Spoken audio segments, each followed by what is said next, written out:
Hello friends. तो आज हम लोग डिस्कस करने वाले हैं सैम्पल क्वेश्चन पेपर जो कि सीबीएस सेबा द्वारा रिलीज़ किया गया है। ये क्वेश्चन पेपर सेबा के द्वारा रिलीज़ किया गया है, ठीक है, और इसका सोर्स सीबीएसई है। अच्छा, उसके बाद फिर बोला गया है कि इस तरह का क्वेश्चन जो है एग्जैक्टली तो नहीं आने वाला है एग्ज़ाम में, पर इसी की तरह क्वेश्चन आप एक्सपेक्ट कर सकते हो कोई भी इंटरनल एग्ज़ाम, चाहे यूनिट टेस्ट वगैरह हो या फिर हाफ ईयरली या फिर एनुअल हो। ओके, सो हम लोग आज ये क्वेश्चन डिस्कस करने वाले हैं, ठीक है। इसको अलग अलग पार्ट्स में हम लोग डिस्कस करने वाले हैं, ठीक है। तो देखते हैं पहला ये, और सारा जो क्वेश्चन है वो चैप्टर वाइज दिया हुआ है, यानी चैप्टर 1 का क्वेश्चन पहले मिल जाएगा सारा क्वेश्चन, फिर चैप्टर 2 इसी तरीके से सारा चैप्टर्स का लाइन बाय लाइन आपको एक साथ दिया गया होगा, ठीक है। तो डिस्कस करते हैं ये पहला क्वेश्चन। सो यस, ये identify the products which represents the solid state in the above reaction. तो यहाँ पे दो कंपाउंड लिया गया है, एक का नाम है बेरियम क्लोराइड BaCl2, और दूसरा जो कंपाउंड जिसके अंदर इसको डिसॉल्व किया गया है वो है sodium sodium sulphate. Okay, so sodium sulphate. तो ये दोनों में जब रिएक्शन होगा तो क्या होगा, सोडियम जाके बेरियम को डिस्प्लेस कर देगा और बेरियम जो है वो सोडियम की जगह ले लेगा, यानी ये डबल डिस्प्लेसमेंट होगा। तो क्या क्या प्रोडक्ट बनेगा, एक बनेगा सोडियम क्लोराइड और दूसरा बनेगा बेरियम सल्फेट। अच्छा, ये जो बेरियम सल्फेट है ये इनसॉल्युबल है, ये इनसॉल्युबल है, तो ये जाकर के ये प्रिसिपिटेट के फॉर्म में बैठ जाएगा। तो यहाँ पे बोला identify product which represents the solid state, ठीक है। तो ये सॉलिड स्टेट बेरियम सल्फेट जो है वो सॉलिड स्टेट में है, यानी आंसर हमारा क्या होगा, barium sulphate, option B. Okay, next, the colour of the solution observe after 30 minutes of placing zinc metal to copper sulphate solution. तो कॉपर सल्फेट जो है, एक सेकेंड, अच्छा, कॉपर सल्फेट जो है वो होता है हमारा ब्लू कलर का solution. Copper sulphate solution blue colour का होता है। अगर इसमें हम लोग जिंक मेटल डाल देते हैं, जिंक मेटल, तो क्या होगा, तो ये जिंक जा करके कॉपर को डिस्प्लेस करेगा, क्योंकि रिएक्टिविटी सीरीज में कॉपर ऊपर है, सॉरी जिंक ऊपर है, तो ये कॉपर को डिस्प्लेस करेगा और क्या बनाएगा, जिंक सल्फेट बना देगा और कॉपर रिलीज हो जाएगा, ठीक है। तो ये जिंक सल्फेट जो है वो कलरलेस है, तो हमें क्या मिलेगा, कलरलेस सॉल्यूशन मिलने वाला है, यानी ऑप्शन बी करेक्ट है इसका। Okay, next, in the redox reaction, okay, in the redox reaction manganese oxide plus as hydrochloric acid gives manganese chloride water and chlorine. तो इसमें से बताना है कौन सा स्टेटमेंट सही है। तो यहाँ हम देख सकते हैं जो मैंगनीज ऑक्साइड है ये बन रहा है मैंगनीज क्लोराइड, यानी यहाँ क्या हो रहा है, ऑक्सीजन रिमूव हो रहा है। ऑक्सीजन रिमूव होना यानी रिडक्शन होना, तो मैंगनीज ऑक्साइड का रिडक्शन हो रहा है, ठीक है। और दूसरा HCl का क्या हो रहा है, HCl Cl2 में कन्वर्ट हो रहा है, यानी यहाँ क्या हो रहा है, हाइड्रोजन रिमूव हो रहा है। हाइड्रोजन रिमूव होने का मतलब है यहाँ ऑक्सीडेशन हो रहा है, ठीक है। तो MnO2 is oxidised, MnO2 is reduced, yes reduced, and HCl is oxidised to water, नहीं ये गलत है। उसके बाद फिर manganese oxide is reduced and reduced to MnCl2 and HCl is oxidised to Cl2, yes ये सही है, ऑप्शन बी करेक्ट है इसका। फिर नेक्स्ट क्वेश्चन नंबर 4 देखते हैं। क्वेश्चन नंबर 4 में बोला which of the following is the correct observation of the reaction shown in the above setup. Okay, above setup में क्या क्या लिया गया है, तो यहाँ पे मैग्नीशियम रिबन लिया गया है, मैग्नीशियम रिबन, और इसको जलाया गया है, ठीक है। तो ये एयर के साथ रिएक्ट करेगा और क्या बनाएगा, मैग्नीशियम ऑक्साइड, और ये जो है डेजलिंग वाइट फ्लेम रिलीज करेगा और ये क्या हो जाएगा, पाउडर के फॉर्म में, ठीक है, पाउडर के फॉर्म में प्रेजेंट होगा मैग्नीशियम ऑक्साइड। तो यहाँ ऑप्शन देखते हैं, ब्राउन पाउडर ऑफ मैग्नीशियम, नहीं ये वाइट पाउडर होने वाला है, ठीक है। ये जो मैग्नीशियम ऑक्साइड होगा, मैग्नीशियम ऑक्साइड, ये वाइट पाउडर होगा। ओके, सो देखो, colourless gas which turns lime water milky, नहीं ये भी नहीं। ओके, सो यहाँ पे next, magnesium ribbon Burns with brilliant white flame, तो इसका आंसर जो है वो सी होगा ये। तो एक तो ये मैग्नीशियम जब बर्न होता है तो ये ब्रिलियंट वाइट फ्लेम देता है, सफ़ेद रंग का एक चमक देगा, रोशनी, और साथ ही साथ जो प्रोडक्ट होगा वो वाइट पाउडर होगा। तो ये जो है सी ऑप्शन करेक्ट है। उसके बाद हम लोग देखते हैं नंबर 5। नंबर 5 में क्या है, with the reference to our to 4 gases, carbon dioxide, carbon monoxide and chlorine, wait a second, okay, so next, with reference to 4 gases, carbon dioxide, carbon monoxide, chlorine and oxygen, which one of the option in the table is correct। तो देखते हैं, carbon monoxide हमें याद रखना है कि ये neutral होता है, ओके, न्यूट्रल। उसके बाद कार्बन डाइऑक्साइड जो है एसिडिक होता है, और क्लोरीन जो है वो, अच्छा यहाँ पे हम लोग देखते जाते हैं ये मतलब क्या दिया हुआ है। तो कार्बन मोनोऑक्साइड जो है, कार्बन मोनोऑक्साइड एसिडिक होता है, नहीं गलत है, ये सही नहीं हो सकता। नंबर ए तो गलत हो गया। नंबर बी देखते हैं, नंबर बी में क्या बोला, कार्बन डाइऑक्साइड इज एसिडिक, हाँ ये हो सकता है, लेकिन ऐसा 2 ऑप्शन है। नेक्स्ट देखते हैं, use in treatment of water, water के ट्रीटमेंट में क्लोरीन का इस्तेमाल किया जाता है, ना कि ऑक्सीजन। तो यानी ये दोनों सही है, फर्स्ट दो सही है, और ये और इसका जो इससे रिलेटेड कॉरस्पॉन्डिंग करेक्ट जो फर्स्ट टू स्टेटमेंट है वो कहीं नहीं है, यानी बी ऑप्शन करेक्ट होगा यहाँ पे। ओके, नेक्स्ट हम लोग देखने वाले हैं बी ऑप्शन करेक्ट ना। अच्छा, नेक्स्ट अगर बोला गया ये क्वेश्चन जो है ये चैप्टर नंबर, जरूरी नहीं कि चैप्टर 1 से ही हो, चैप्टर 2, 3, 4, 5, 6 से भी रिलेटेड हो सकता है। ओके, सो नेक्स्ट क्वेश्चन देखते हैं। ऑन प्लेसिंग कॉपर, है ना, on placing copper coin in a test tube containing green ferrous sulphate solution, it will be observe that the ferrous sulphate solution is. तो हम लोग क्या कर रहे हैं, फेरस सल्फेट सॉल्यूशन ले रहे हैं, ठीक है, फेरस सल्फेट सॉल्यूशन ले रहे हैं। एक सेकेंड, हाँ, तो हमने क्या किया कि सॉल्यूशन लिया, उसमें क्या है, इसमें फेरस सल्फेट है FeSO4। Okay, ferrous sulphate solution जो कि क्या होगा, जो कि ग्रीन कलर का होगा। ओके,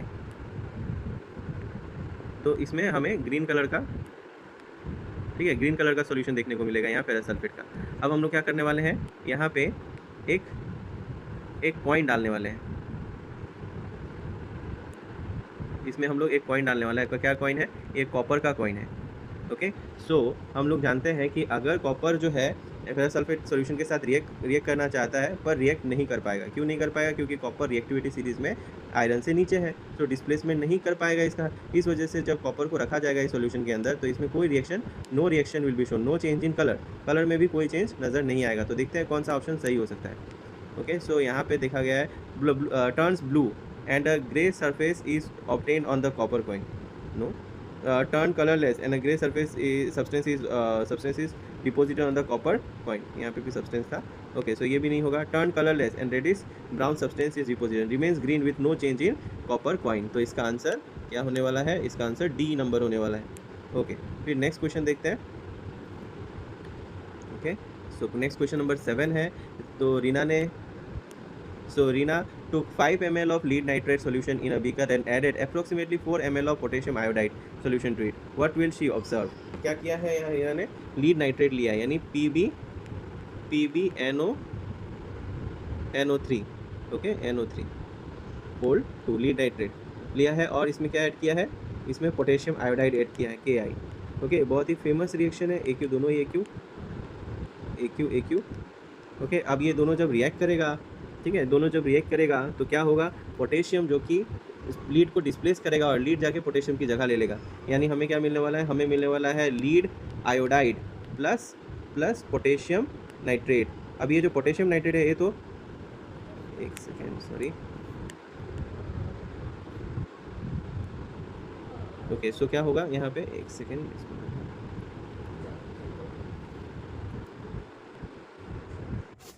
ओके, सो यहाँ पे हमने लीड नाइट्रेट लिया है PbNO3 होल 2, और इसका रिएक्शन किया है हमने इसके साथ पोटेशियम आयोडाइड के साथ। ओके, दोनों एक्वस फॉर्म में है। सो जब इनका रिएक्शन होगा तो ये जाकर के पोटेशियम लीड को डिस्प्लेस करेगा, और लीड जो है वो पोटेशियम की जगह ले लेगा। तो हमें मिलेगा KNO3 पोटेशियम नाइट्रेट प्लस हमें मिलेगा एक सेकेंड, ये लीड आयोडाइड। ओके, सो ये तो एक्वास, ये तो सॉल्युबल है पानी में, ये डिज़ोल्व हो जाएगा, और ये इनसॉल्युबल है, तो ये येलो PPT देगा, येलो PPT प्रिसिपिटेट देगा। यानी ये जाकर के क्या होगा, ये टेस्ट ट्यूब के नीचे जाके येलो कलर का सॉलिड बन के बैठ जाएगा। ओके, सो हमारा आंसर कौन सा होगा, तो येलो प्रिसिपिटेट वाज फॉर्म, तो आंसर हमारा होगा बी। ओके, नेक्स्ट क्वेश्चन देखते हैं। Which of the following correctly represents a balanced chemical equation, कौन सा बैलेंस केमिकल इक्वेशन रिप्रेजेंट कर रहा है, ठीक है। तो ये हमारा बहुत ही फेमस एग्जाम्पल है जिससे हमें बैलेंसिंग सीखने को मिला था। तो यहाँ पे देखो, ये लेफ्ट हैंड साइड में आयरन जो है, आयरन का एक ही एटम है, लेफ्ट हैंड साइड में आयरन का एक एटम है, यहाँ पे आयरन का 3 एटम है, तो ये तो बैलेंस नहीं हुआ। उसके बाद फिर यहाँ आयरन का 3 एटम है, इधर आयरन का 3 एटम है, तो यहाँ पे कुछ ऑप्शन चांसेस है। अच्छा, वाटर यहाँ 8 मॉलिक्यूल, 4 2 जा 8 मॉलिक्यूल्स है वाटर का, हाइड्रोजन का, यहाँ भी हाइड्रोजन का 8 मॉलिक्यूल्स, ठीक है। ऑक्सीजन जो है 4 है, इधर भी ऑक्सीजन 4 है, तो ये ऑप्शन बी करेक्ट होगा। ओके, सो देख सकते हैं कि ये सी क्यों नहीं होगा, क्योंकि सी में आयरन तो 3 है। ओके, आयरन का 3 एटम है, इधर आयरन का 3 एटम है, ऑक्सीजन इधर, इधर ऑक्सीजन का 1 एटम है, इधर ऑक्सीजन का 4 एटम है, तो इस वजह से नहीं होगा ये। आयरन यहाँ पे 3 है, इधर 3 है, सही है। हाइड्रोजन 8 है, इधर देखो हाइड्रोजन तो 2 ही है, तो कैसे हो सकता है? तो यानी इसका आंसर बी ही होगा। ओके, उसके बाद नेक्स्ट देखते हैं, the chemical reaction between copper and oxygen can be categorised as. तो कॉपर और ऑक्सीजन के बीच में रिएक्शन कैसा होता है, तो उसको देखते हैं हम लोग। ये रहा कॉपर और प्लस ऑक्सीजन, तो ये दोनों जब आपस में रिएक्ट करेगा, है ना, यानी इसको कॉपर को जब बर्न किया जाएगा तो वो कॉपर ऑक्साइड फॉर्म करेगा। कॉपर ऑक्साइड ये एक ब्लैक कलर का सब्सटेंस है, ब्लैक सॉलिड है।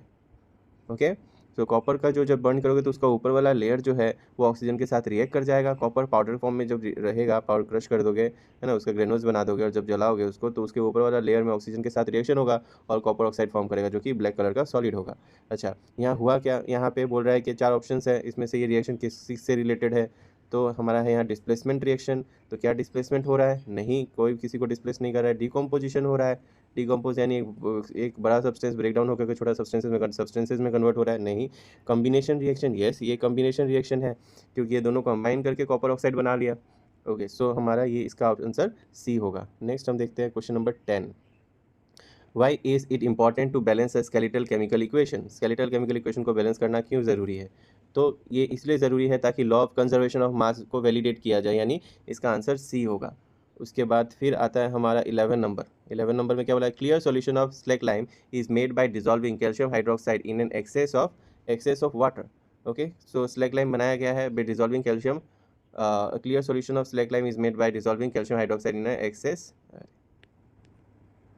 ओके, एक सेकेंड, हाँ, ताकि पूरा देख पाए हम लोग अच्छे से।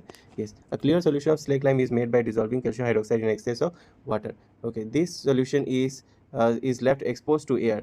The solution slowly gets milky as faint white precipitate forms. Explain why a faint white precipitate form. Support your response with the help of a chemical equation. Yes, तो हुआ क्या, ये जो कैल्शियम, एक सेकेंड, ओके, तो यहाँ हुआ क्या, ये जो कैल्शियम ऑक्साइड को अगर छोड़ दिया जाए, ठीक है, तो ये क्या होगा, ये कार्बन डाइऑक्साइड, एटमॉस्फेयर में प्रेजेंट कार्बन डाइऑक्साइड के साथ रिएक्ट करेगा और ये बना लेगा calcium carbonate. Okay, calcium carbonate बना लेगा। अब ये क्या है, ये एक इनसॉल्युबल सॉलिड है, यानी ये जाकर के क्या होगा, ये जो है सॉल्यूशन को मिल्की बना देगा। ठीक है, जो क्लियर सॉल्यूशन था, क्योंकि कैल्शियम हाइड्रोक्साइड जो है जब वाटर में गया तो ये सॉल्युबल फॉर्म में था, लेकिन जैसे ही जिसमें कार्बन डाइऑक्साइड पास करवाया गया, ठीक है, ये क्या हो गया, कैल्शियम कार्बोनेट फॉर्म कर दिया। ठीक है, सो यस, यहाँ पे क्या होगा, हम लोग बोले एक्सप्लेन वाई फेंट वाइट। तो फेंट वाइट जो फॉर्मेशन हुआ प्रिसिपिटेट का, वो due to the formation of calcium carbonate हुआ। Support your response with the help of a chemical reaction. तो ये केमिकल रिएक्शन हो गया, सो ये हो गया, तो इसका आंसर क्लियर है। ओके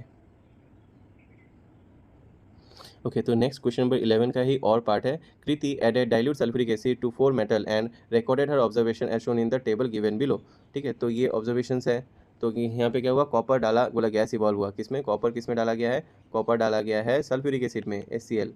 ओके, HCl, तो यहाँ पे गैस रिलीज होगा, ये गलत है। कॉपर जो है वो हाइड्रोजन को डिस्प्लेस ही नहीं कर सकता, क्योंकि रिएक्टिविटी सीरीज में नीचे है, तो ये तो गलत हो गया।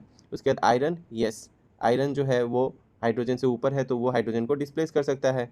ठीक है, सो ये सही है। हाइड्रोजन मतलब ये गैस, यहाँ पे बोला है कि hydrochloric acid to 4 metal observation, yes, gas evolve, इस केस में गैस इवॉल्व होगा, क्योंकि आयरन जो है वो इस हाइड्रोजन को डिस्प्लेस कर सकता है, तो हाइड्रोजन गैस इवॉल्व होगा।